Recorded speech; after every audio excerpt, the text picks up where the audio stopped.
نہایت ہی واجب الاحترام میرے بزرگوں، دوستوں، بھائیوں، قرآن مجید فرقان حمید کتاب ہدایت ہے۔ انسانی ہدایت اس سے وابستہ ہے۔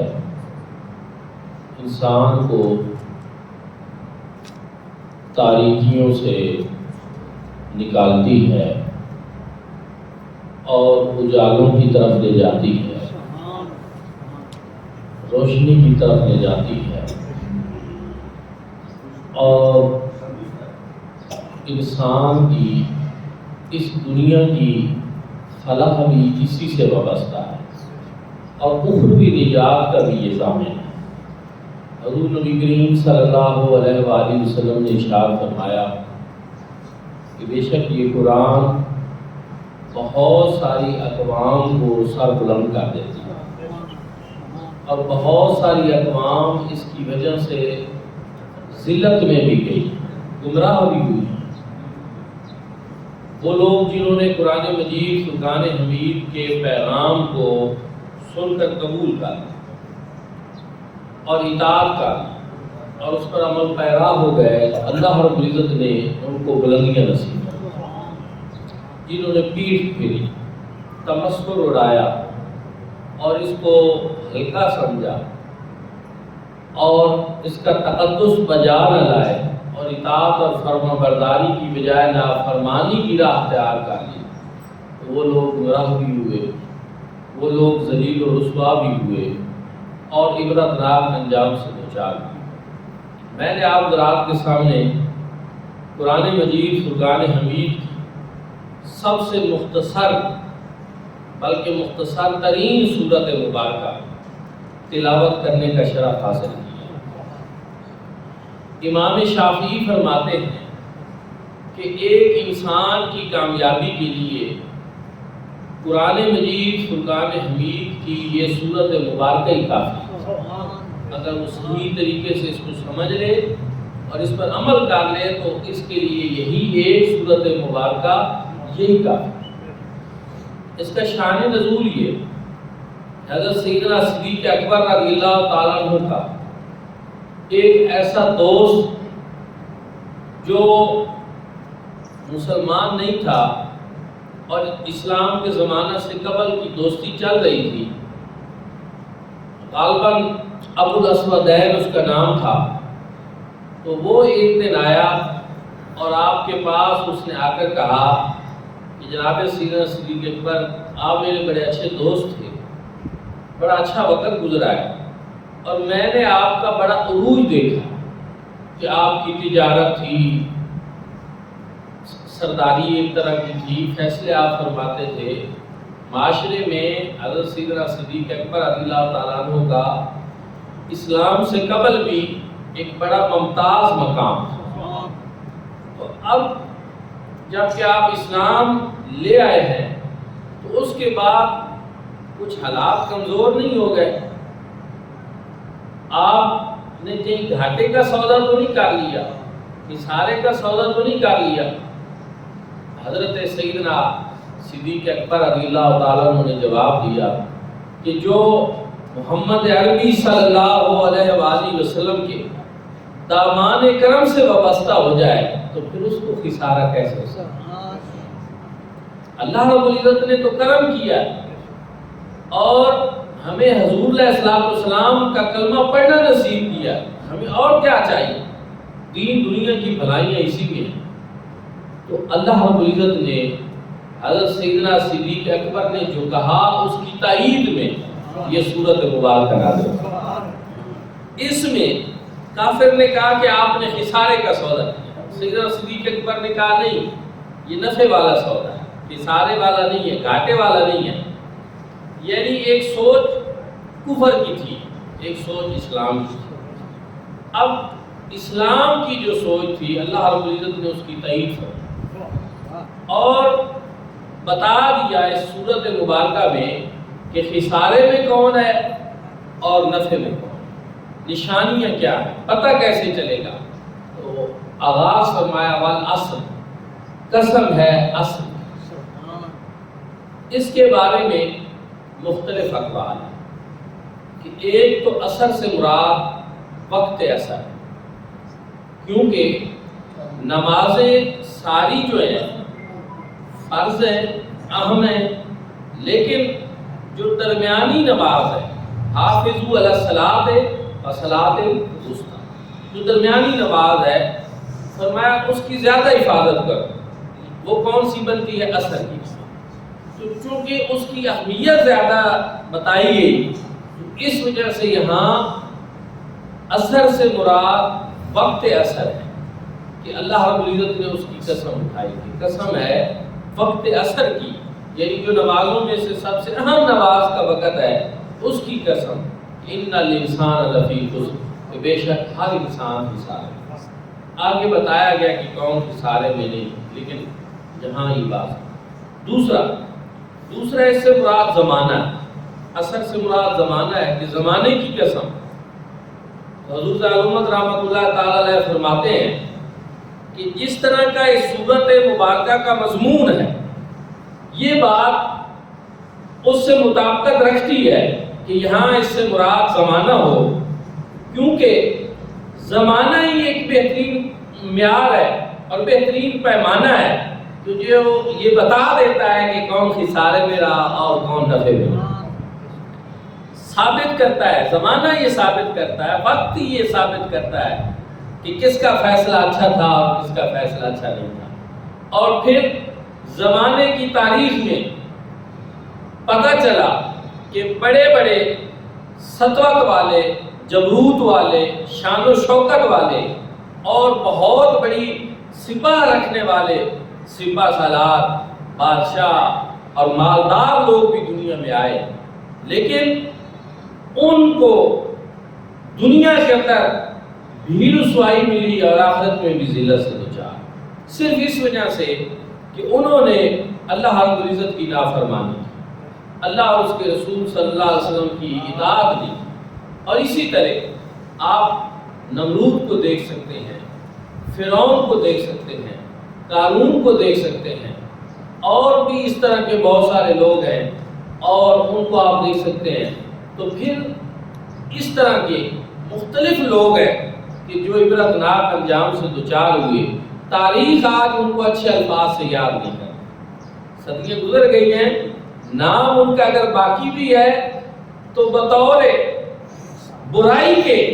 ان کا نام باقی ہے، اس میں کوئی عزت والی بات نہیں ہے۔ تو زمانے نے یہ ثابت کیا کہ وہ لوگ ٹھیک نہیں تھے، وہ خسارے میں۔ پھر تیسرا قول جو ہے حضور سے امت رحمۃ اللہ تعالی علیہ فرماتے ہیں، جو میرا پسندیدہ قول ہے کہ یہاں زمانے سے مراد ہے زمانہ محبوب کی قسم، کیونکہ ہر زمانہ میرے آقا کا ہے اور حضور کا زمانہ جو ہے اس کی قسم اٹھائی جا رہی ہے۔ اور اس صورت مبارکہ کے مضمون سے تو اس کا سب سے زیادہ گہرا تعلق ہے، کیونکہ حضور نبی کریم صلی اللہ علیہ وآلہ وسلم کا جو زمانہ اقدس ہے اس میں باطل بھی زوروں پر تھا، اس میں ظلمت بھی تھی، جہالت بھی تھی، تاریکی بھی تھی، اور اس کے اندر ابو جہل جیسا شخص تھا، لیکن حضور نبی کریم صلی اللہ علیہ وآلہ وسلم کی تشریف آوری سے اس ظلمت کا خاتمہ ہوا اور اسلام کا نور پھیلا، اور پھر صحابہ کرام رضوان اللہ تعالی علیہ اجمعین جیسی ہستیاں، سیدنا صدیق اکبر کو مقام ملا، فاروق اعظم کو مقام ملا، عثمان غنی کو مقام ملا، علی حیدر کرار کو مقام، جو حضور علیہ السلام کے دامن کرم سے وابستہ ہو گئے، اللہ رب العزت نے ان کو بلندی عطا،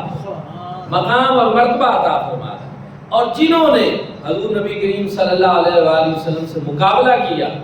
حضور علیہ السلام کی نافرمانی کی، وہ نشان عبرت بن گئے۔ تو اس طرح اگر آپ دیکھیں تو فرمایا کہ جو چیز تھی اس صورت مبارکہ میں، اس کے اوپر حضور علیہ السلام کے زمانہ اقدس میں آ کر مہر تصدیق ثابت ہو کہ دو طرح کے گروہ ہیں، ایک خسارے والے ہیں اور ایک نفع والے ہیں، اور خسارے والے گروہ میں سے ابو جہل ہے، قارون ہے، فرعون ہے، شداد ہے، نمرود ہے، اور نفع والوں میں سے جناب موسیٰ علیہ السلام ہیں، جناب ابراہیم علیہ السلام ہیں، حضور نبی کریم صلی اللہ علیہ وسلم، انبیاء کرام اور صحابہ کرام رضوان اللہ تعالیٰ، اہل بیت اعظام، اللہ والے جو ہیں وہ سارے نفع والے ہیں۔ تو پھر اللہ رب العزت نے مزید ارشاد فرمایا، فرمایا ان الانسان لفی خسر، بے شک ہر انسان خسارے میں ہے، ہر انسان خسارے میں ہے، الا الذین آمنوا، سوائے ان لوگ۔ یہ خوبیاں آگے بیان کی جا رہی ہے، چار چیزیں بیان کی جا رہی ہیں کہ جو اپنے اندر یہ چار چیزیں لے آئیں، بحیثیت فرد، بحیثیت قوم، بحیثیت معاشرہ، بحیثیت پورا ملک کے، تو فرمایا پھر وہ خسارے میں ہیں۔ وہ کون کون سی ہیں؟ الا الذین آمنوا، سب سے پہلے تو ایمان ہے، کیونکہ پھر وہی بات کہ فرعون کے پاس طاقت نہیں تھی، اس کے پاس حکومت نہیں تھی، خدائی دعویٰ کرتا تھا، ہر طرح کے اختیارات کا تو وہ مالک تھا، تو پھر اس کا بڑا نام ہونا چاہیے تھا، خسارہ کس بات کا؟ میں اس لیے یہ سب کچھ ہونے کے باوجود ایمان کی دولت سے معلوم، پھر بات پہلے سے یہاں سے ہی آغاز ہو گیا نا اس بات کا کہ اگر ایمان نہیں ہے، دنیا کی ساری نعمتیں اور دولتیں حاصل ہو جائے تو انسان پھر کسی کا پھر خسارے، ان الانسان لفی الا الذین آمنوا وعملوا الصالحات۔ ایک تو یہ کہ ایمان کی دولت پاس ہو۔ ابو لہب حضور نبی کریم صلی اللہ علیہ وآلہ وسلم سے خونی رشتہ داری رکھتا تھا اور سرداری بھی رکھتا تھا، لیکن ایمان کی دولت سے محروم ہونے کی وجہ سے قرآن نے اس کو اچھے الفاظ سے یاد نہیں کیا۔ تبت یدا ابی لہب و تب، اے ابو لہب تیرے دونوں ہاتھ ٹوٹ جائیں۔ تو حضور نبی کریم صلی اللہ علیہ وسلم کے بارے میں ایسا کہتا ہے، مطلب یہ کہ رشتہ داری بھی پیچھے چلی گئی، ایمان آ گیا۔ ایمان ہے تو دور سے آیا ہوا، حبشہ سے آیا ہوا بلال حبشی قریب ہو جاتا، اور اگر ایمان نہیں ہے تو قریبی رشتہ دار جو ہیں وہ دور والے ہوتے ہیں، کیونکہ اللہ رب العزت نے یہ معیار بنا دیا۔ اور یاد رکھے ایمان نام کس چیز کا ہے؟ حضور نبی کریم صلی اللہ علیہ وآلہ وسلم نے ارشاد فرمایا کہ لا یؤمن احدکم حتی اکون احب الیہ من والدہ وولدہ والناس اجمعین، تم میں سے کوئی شخص اس وقت تک کامل ایمان والا ہو ہی نہیں سکتا جب تک کہ میں اس کو اس کے والدین، اس کی اولاد، یہاں تک کہ تمام لوگوں سے زیادہ عزیز ہوں۔ یہ ایمان کا معیار ہے کہ ایمان کی قبولیت بھی تب ہے جب حضور نبی کریم صلی اللہ علیہ وآلہ وسلم سے رشتہ مضبوط، تعلق مضبوط ہو، محبت کا، الفت کا اور غلامی کا۔ علامہ اقبال نے تو اس پورے فلسفہ کو ایک شعر میں بیان کر دیا کہ با مصطفیٰ برساں خیش را کے دین ہماؤس، کہ مصطفیٰ کریم صلی اللہ علیہ وآلہ وسلم تک پہنچنا سارے کا سارا دین اسی کا نام، با مصطفیٰ برساں خیش را کہ دین ہماؤس، کہ دین تو سارے کا سارا حضور نبی کریم صلی اللہ علیہ وآلہ وسلم کی بارگاہ تک پہنچنے کا سارا۔ جس کو حضور کا در نہیں ملا، جو تیرے در سے یاد پھرتے ہیں، وہ در بدر یوں ہی کھار پھرتے، پھر ان کو کیا نصیب ہوگا؟ ذلت و رسوائیاں ہی ان کا مقدر بنے گی۔ عظمتیں، وقار اور عزت جو ہے اور نفع جو ہے وہ حضور نبی کریم صلی اللہ علیہ وآلہ وسلم سے تعلق جوڑیں۔ تو دوستان ذکر دین سارے کا سارا حضور نبی کریم صلی اللہ علیہ وآلہ وسلم کی بارگاہ تک پہنچنے کا گرب اون رسیدی، گرب اون رسیدی تمام لہبی۔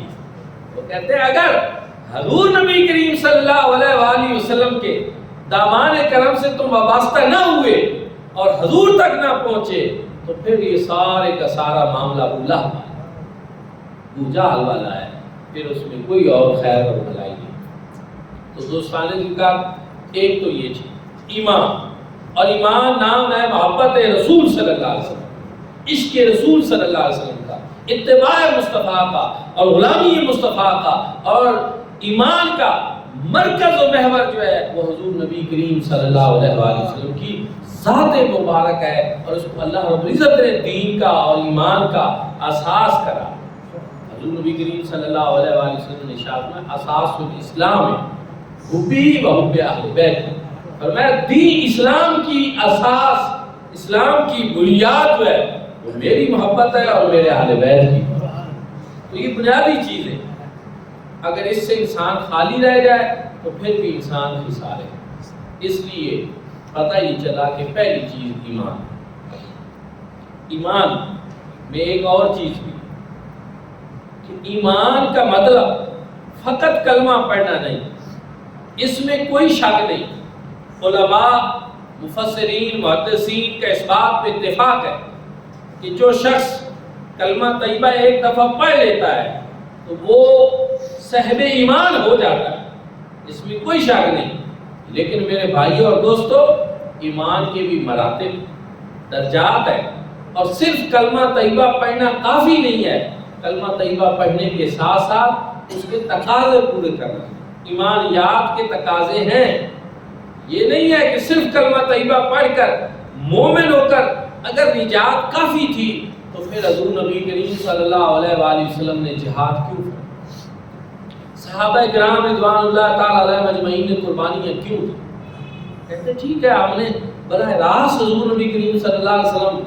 کے دست اقدس پہ بیعت کر لی اور کلمہ پڑھ لیا اور چپ کر کے جا کر اپنے گھر میں بیٹھ گئے، لیکن نہیں، پوری جد و جہد ہے، سٹرگل ہے، کوشش ہے، ایک پورا اسلامی فلاحی معاشرہ بنانے کی اور پوری دنیا کے اوپر اسلام کا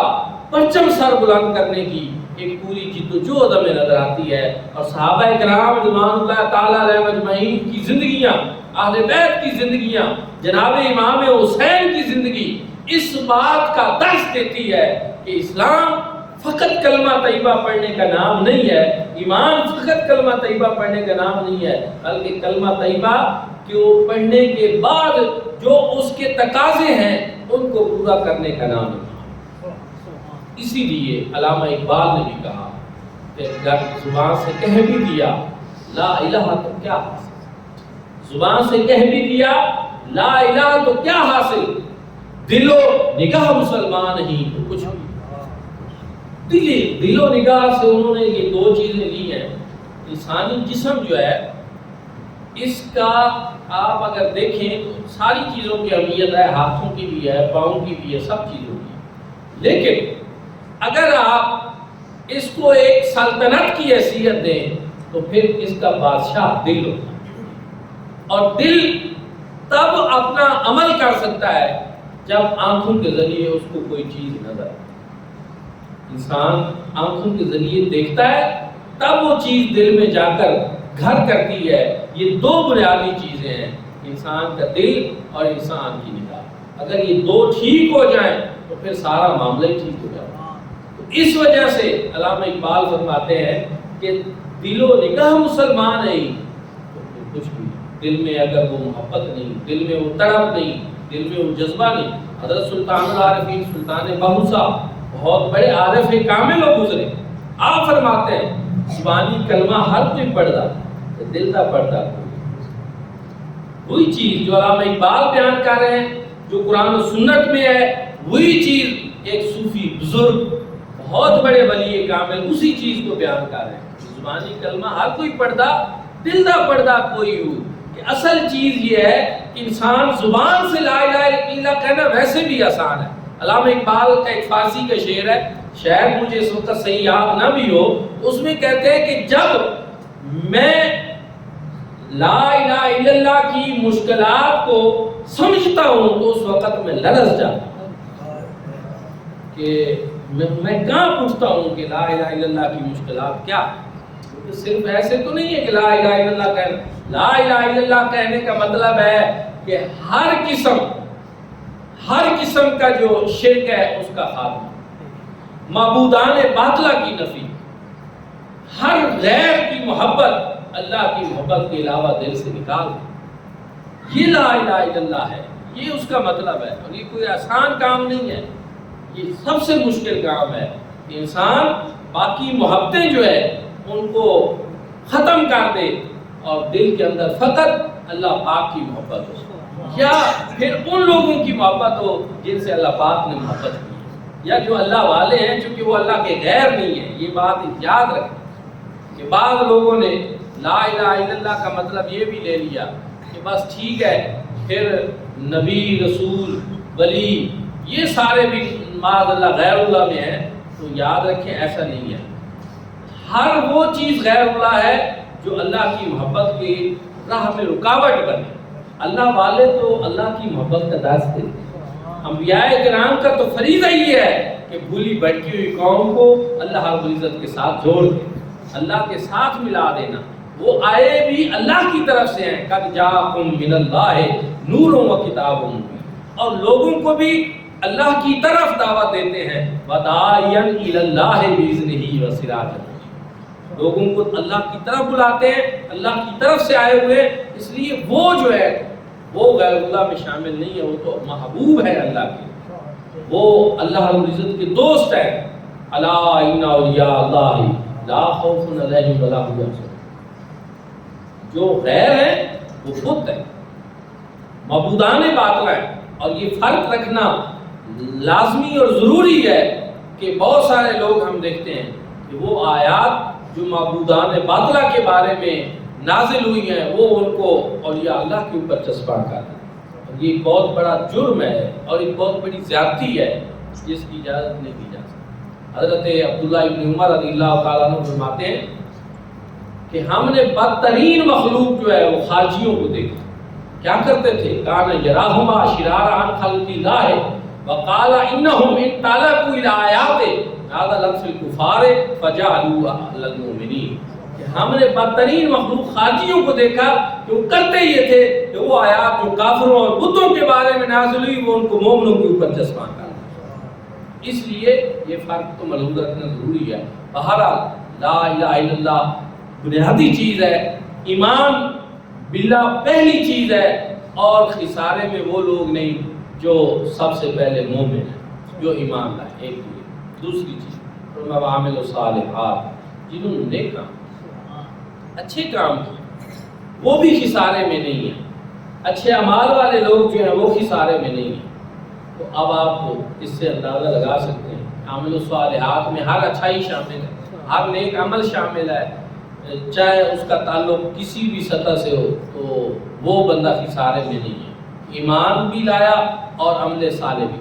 آپ اس پہ غور کریں، پھر وہی بات، وہی مضمون جس پہ ہم زور دے رہے ہیں کہ ایمان لانا کافی نہیں، ساتھ عمل بڑا ضروری ہے۔ قرآن پاک میں متعدد مقامات پہ ہے کہ آمنوا وعملوا الصالحات، ایمان لایا اور نیک عمل کی، ایمان لایا اور نیک عمل کی، یہ ضروری ہے۔ عمل سے زندگی بنتی ہے، جنت بھی جہنم بھی، یہ خاکی اپنی فطرت میں ننوری ہے۔ اقبال کہتے ہیں یہ نہیں ہے کہ کوئی بندہ پیدائشی طور پر نہ جنتی ہے نہ جہنمی ہے، بلکہ عمل کرے گا، جنتیوں والے عمل کرے گا تو جنت کو پا لے گا، اور جہنمیوں والے عمل کرے گا تو جہنم کو۔ اس لیے عمل جو ہے یہ ایک بنیادی اور ضروری چیز۔ علامہ اقبال رحمۃ اللہ تعالیٰ علیہ ایک بڑی دقیق بحث ہے جو میں اس کو چھیڑ نہیں رہا، اس کا صرف ایک نقطہ بیان کرنا چاہتا ہوں۔ وہ کہتے ہیں کہ جو امت مصطفیٰ صلی اللہ علیہ وسلم، چونکہ ہم ان کو حکیم الامت بھی کہتے ہیں، اور اس وجہ سے کہتے ہیں کہ انہوں نے تشخیص کی امت کے امراض کی، کہ امت کو مسائل کیا ہیں، تو انہوں نے کہا ان کا ایک مسئلہ اس امت کا یہ بھی ہے کہ عمل سے فارغ ہوا مسلمان بنا کر تقدیر کا بہانہ، کہ بھائی بس تقدیر۔ اب یہ کہاں لکھا ہے کہ سامنے گاڑی آ رہی ہو اور بندہ اس کے سامنے کھڑا ہو جائے، کچلا جائے، اور بندہ کہے کہ تقدیر ہے؟ یہ تقدیر ایسی نہیں ہے، یہ دو آنکھیں بھی دی ہیں اللہ پاک نے، ان کا استعمال کرو اور سمجھو کہ میں غلط کر رہا ہوں اور بچ جاؤ۔ جب اسباب ایسے موجود ہیں، انسان اپنا بچاؤ کی ایسی تدابیر کر سکتا ہے، سامنے کنواں اور بندہ چھلانگ لگا دے اور بندہ کہے کہ جی بس تقدیر ایسی بات نہیں ہے۔ عمل سے فارغ ہوا مسلمان بنا کے تقدیر کا بہانہ۔ ہم نے بہت سارے ایسے کام ہیں جو اس طرح اپنی سستیاں اور کہلیاں اور نہلیاں جو ہیں وہ ساری ہم نے تقدیر پہ ڈالی، بس تقدیر میں ایسا تھا، خود کچھ کرنا نہیں ہے، بس تقدیر میں ایسا نہیں ہے۔ تقدیر قومیں اپنی خود بناتی ہیں، قومیں اپنی تقدیر خود بناتی ہیں، اور افراد کے ہاتھوں میں ہے اقوام کی تقدیر۔ بال کہتے ہیں افراد کے ہاتھوں میں ہے اقوام کی تقدیر، ہر فرد ہے ملت کے مقدر کا ستارہ۔ اور اس پہ بہت ساری ان کی بڑی لمبی چوڑی ایک چیزیں ہیں، خطبات ہیں، اشعار ہیں، اور انہوں نے اس پہ بہت ساری بات کی۔ امت مسلمہ کا سب سے بڑا مسئلہ یہی ہے کہ ہم جو ہے عمل سے ہاتھ دھو بیٹھے، عملی طور پر ہم کوتاہی کا شکار ہیں، اور اس کے نتیجے میں قرآن یہ کہتا ہے کہ وہ معاشرہ، وہ سوسائٹی، وہ ملک، وہ قوم یا وہ فرد کہ جس میں ایمان کے ساتھ عمل صالح نہ ہو، پھر وہ بھی خسارہ۔ ان الانسان لفی خسر الا الذین آمنوا وعملوا الصالحات۔ پھر آگے ارشاد ہوا تواصوا بالحق، حق بات کی نصیحت کریں، یہ بہت ضروری چیز ہے، ایک دوسرے کو نصیحت کریں کہ یہ حق ہے۔ ہم دیکھتے ہیں ہمارا کوئی رشتہ دار غلط کام کر دے تو ہم اس کے ساتھ کھڑے ہو جاتے ہیں، یہ مسئلہ بن گیا ہے، جھگڑا ہو گیا ہے، تو یہ میرا دوست ہے، یہ میرا بھائی ہے، یہ میرا رشتہ دار ہے، اب حق پہ ہے یا ناک پہ ہے یہ بات نہیں ہے، جی ہمارا دوست ہے، اب ہم نے ساتھ ہے، یہ بات قرآن کہتا ہے نہیں، آپ حق بات کی نصیحت کریں، غلط کو غلط کہیں اور صحیح کو صحیح۔ یہ بھی جو نہیں کرے گا تو وہ بھی خسارے والے انسانوں میں سے ہے، اور اسی وجہ سے ہم دیکھتے ہیں کہ پھر ناحق چیزیں بڑھ جاتی ہیں۔ اور دوسرا فرما تواصوا بالحق اور تواصوا بالصبر، اور صبر کی وصیت ہے۔ ان کو کیونکہ وقت بھی ہو گیا ہے، اگر آپ تواصوا بالحق اور تواصوا بالصبر کو دیکھیں، اور واقعی اگر یہ رہ جو جائے، ایک والد جو ہے اس کے لیے ضروری ہے کہ وہ اپنی اولاد کو حق بات دے، ایک استاد کے لیے ضروری ہے کہ وہ اپنے شاگردوں کی اصلاح کرے، ان کو حق بات دے اور صبر کا بھی درس دے، ایک پیر کے لیے ضروری ہے کہ وہ اپنے مریدوں کو، اور ایک حاکم کے لیے بھی ضروری ہے کہ وہ اپنی رعایا کے لیے حق بات دے۔ یہ چیزیں بنیادی ہیں، اگر یہ ہوں گی چار چیزیں، الا الذین آمنوا، ایک ایمان لانا، وعملوا الصالحات، اور ایک عمل صالح، وتواصوا بالحق وتواصوا بالصبر، حق بات کی وصیت اور صبر کی وصیت، جس معاشرے میں یہ چار چیزیں ہوں گی تو وہ خسارے میں نہیں ہوگا۔ ورنہ فرمایا والعصر، قسم ہے زمانے کی، ان الانسان لفی خسر، بے شک ہر انسان خسارے میں ہے سوائے ان چار کے، جو ایمان رکھتے ہیں، جو عمل صالح کرتے ہیں، جو حق بات کی وصیت کرتے ہیں اور صبر کی تلقین کرتے ہیں۔ ہمارا معاشرہ عدم برداشت کا شکار ہو گیا، بے صبری تو ایسی نظر آ رہی ہے کہ ہم حیران ہوتے ہیں کہ روڈ کے اوپر آپ دیکھ لیں بے صبری کے جو مظاہرے نظر آ رہے ہیں، اور حق بات کی نصیحت نہ کرنے کے بھی جو مظاہرے ہماری نوجوان نسل میں آ رہے ہیں۔ اب تو قیمتی جانیں جا رہی ہیں اور آئے روز حادثات ہو رہے ہیں، اور ان کی اگر آپ بنیادی وجہ دیکھیں تو یہی ہے کہ بے صبری ہے اور حق بات کی تلقین نہیں ہے، تو اس کی وجہ سے